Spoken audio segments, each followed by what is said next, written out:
Shalom, Bapak Ibu, Saudara-saudari yang terkasih di dalam Tuhan Yesus Kristus. Hari ini kita akan melanjutkan pembacaan dan perenungan kebenaran firman Tuhan dari kitab Ayub pasal yang ke-16, ayat yang pertama sampai yang ke-22. Mari saya mengajak kita semua untuk mengambil Alkitabnya dan kita akan membacanya bersama-sama. Mari kita mulai dengan ayat yang pertama. Tetapi Ayub menjawab, hal seperti itu telah acap kali ku dengar, penghibur sialan kamu semua. Belum habiskah omong kosong itu? Apa yang merangsang engkau untuk menyangga? Aku pun dapat berbicara seperti kamu. Sekiranya kamu pada tempatku, aku akan mengubah kata-kata indah terhadap kamu dan menggeleng-gelengkan kepala atas kamu. Aku akan menguatkan hatimu dengan mulut dan tidak menahan bibirku mengatakan belas kasihan. Tetapi bila aku berbicara, penderitaanku tidak menjadi ringan. Dan bila aku berdiam diri, apakah yang hilang daripadaku? Tetapi sekarang, ia telah membuat aku lelah dan mencerai-beraikan segenap rumah tanggaku. Sudah menangkap aku. Inilah yang menjadi saksi. Kekurusanku telah bangkit menuduh aku. Murkanya menerkam dan memusuhi aku. Ia menggertakkan giginya terhadap aku. Lawanku memandang aku dengan mata yang berapi-api. Mereka mengangangkan mulutnya melawan aku, menampar pipiku dengan cercaan dan bersama-sama mengerumuni aku. Allah menyerahkan aku kepada orang lalim dan menjatuhkan aku ke dalam tangan orang fasik. Aku hidup dengan tentram, tapi ia menggelisahkan aku. Aku ditangkapnya pada tengkuku, lalu dibantingnya, dan aku ditegakkannya menjadi sasarannya. Aku dihujani anak panah. Ginjalku ditembusnya dengan tak kenal belas kasihan.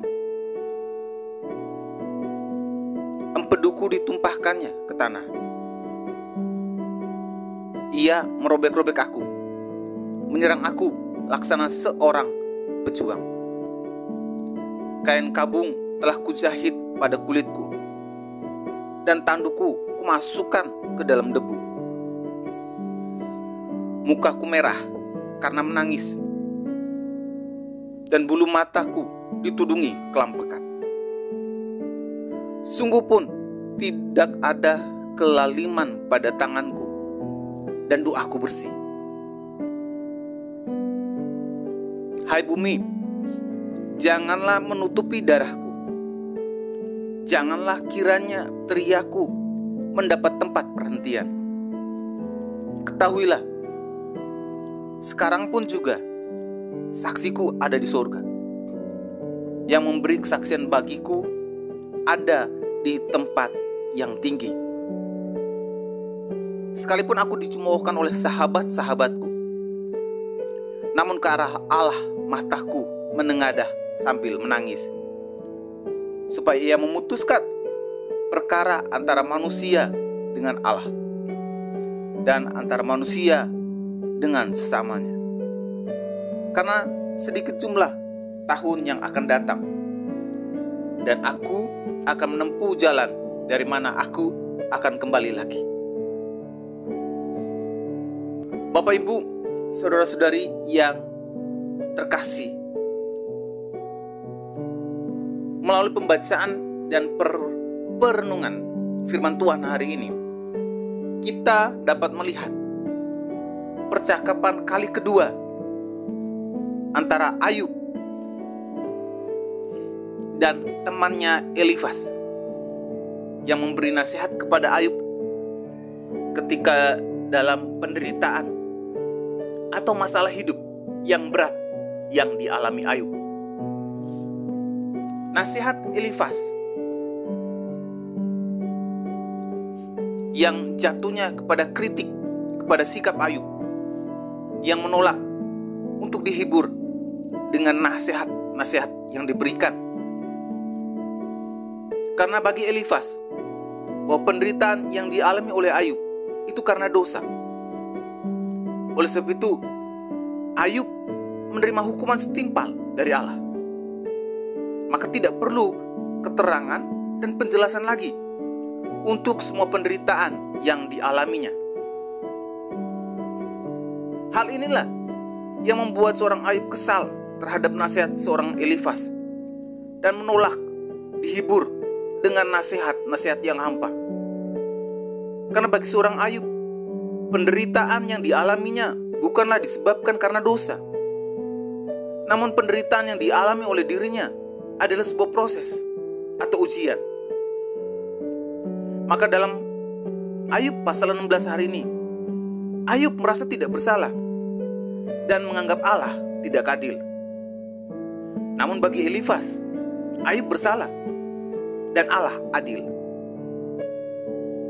Jemaat Tuhan yang terkasih, melalui percakapan antara Ayub dan Elifas dalam pasal ini, kita dapat belajar bersama-sama di masa kini bahwa yang pertama, ketika kita berada bersama-sama dengan saudara seiman kita, suami, istri, kerabat, keluarga, atau apapun itu yang dalam keadaan kondisi sedang menghadapi masalah atau menderita penderitaan yang berat hari ini, ingatlah ini dengan baik-baik.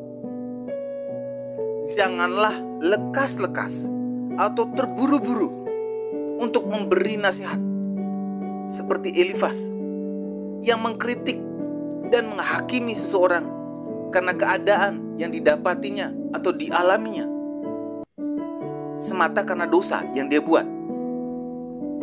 Karena tidak semua masalah yang dialami seorang itu karena dosa. Adakah lebih bijaksananya bagi kita ketika mendampingi orang yang dalam masalah seperti ini untuk duduk diam dan mendengarkan dengan baik semua keluh kesah dan pergumulan yang dialaminya, kemudian mendoakannya? Inilah sikap yang bijak ketika mendampingi orang yang sedang mengalami pergumulan yang berat. Yang kedua, kita juga belajar dari Ayub. Kalau toh memang kita diizinkan Tuhan untuk mendapat nasihat dan kritik yang sangat tidak mengenakan hati kita ketika di dalam masalah yang kita hadapi hari ini, mari belajar bersama-sama seperti Ayub untuk menanggapi masalah ini dengan berkata, kepada Allah lah mataku tetap tertuju, dan biarlah Allah yang memutuskan perkaraku. Inilah sikap yang bijak, tidak membela diri, namun menyerahkan sepenuhnya ke dalam tangan Allah untuk semua masalah yang dihadapinya. Mari kita berdoa. Tuhan, kami mengucap syukur kalau hari ini kami belajar dari percakapan antara Ayub dan Elifas. Kami belajar sama-sama untuk berlaku bijak ketika mendampingi, ketika menemani atau berada di tengah-tengah komunitas atau orang-orang yang sedang bermasalah hari ini dengan berat sekali pergumulan hidupnya.